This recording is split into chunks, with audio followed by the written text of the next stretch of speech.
देखिए इसमें कोई दो राय नहीं है कि बीजेपी ये सब काम करती है। बीजेपी जो है लोकतांत्रिक जो प्रक्रिया है उससे जो दलित भाई है, पिछड़े भाई हैं, अति पिछड़े भाई हो या अल्पसंख्यक समाज हो, उनको जो है लोकतांत्रिक व्यवस्था से हटाना चाहती है।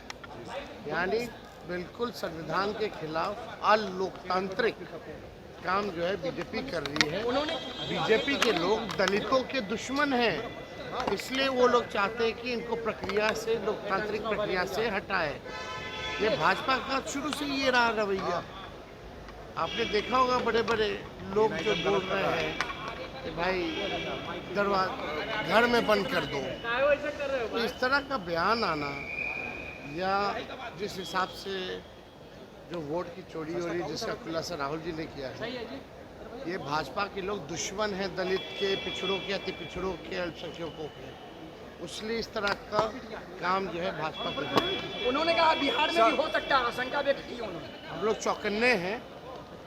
भाजपा तो रहता ही यही सब काम में लगा रहता है और कोई मतलब थोड़ी है उन लोगों को। लेकिन हम लोग सब लोग चौकन्ने हैं। इस बार नज़र हम लोगों की रहेगी। कल पहले चरण का चुनाव कैसे देख रहे हैं? देखिए, लेकिन आप असली सवाल नहीं पूछ रहे।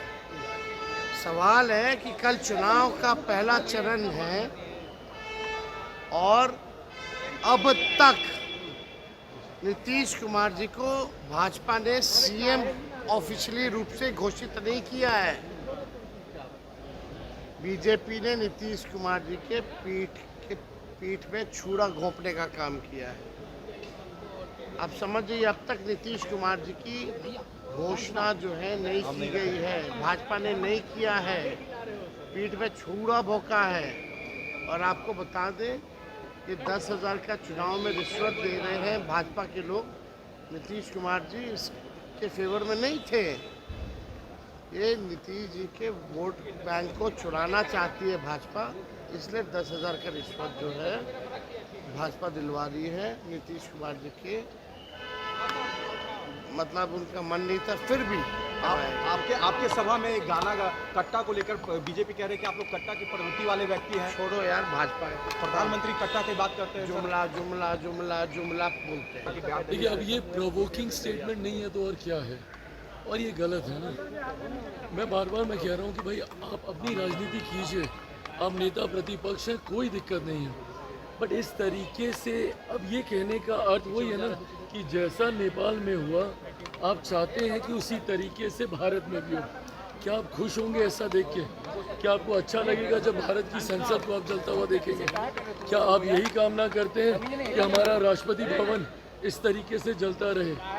ये सारी बातें करने का कनेक्ट तो वही है ना। ये जेनजी टर्मिनोलॉजी, शब्द इस भावना के साथ आप इस्तेमाल कर रहे हैं। कल को आप कवर अप करेंगे, बहुत सारी बातें बोलेंगे, ये मतलब नहीं था, वो मतलब नहीं था। बट इसके पीछे की भावना पूर्णतः आपकी यही है और ये गलत है। एक तरफ तो आप इस तरीके की सोच को आप रखते हैं जहां देश में आप अराजकता फैलाने की बातें आप कर रहे हैं, और वहीं दूसरी तरफ आप सेना का मनोबल तोड़ने वाला बयान देते हैं। तो अगर 2+2 किया जाए तो इसका मतलब पूरे भारत का सिस्टम को आप कोलैप्स करवा देना चाहते हैं। आप यही चाह रहे हैं ना कि भारत का जितना इकोसिस्टम है वो पूरी तरीके से धराशायी हो जाए। ये एक नेता को ये शोभा नहीं देता, और ख़ास तौर पे जब नेता प्रतिपक्ष हो, लोकसभा में विपक्ष का प्रतिनिधित्व कर रहे हो, ये आपको कतई शोभा नहीं देता। सुबह आप बयान देते हैं कि भैया सेना में 10% लोगों की दावेदारी है, आप सेना का मनोबल तोड़ रहे हैं। दोपहर शाम आते आते आप अराजकता का माहौल बनाने के लिए प्रवोक कर रहे हैं आप लोगों को। और ऐसी बातें अगर लोकतंत्र में नेता प्रतिपक्ष कहे, इसको कतई सही नहीं ठहराया जा सकता।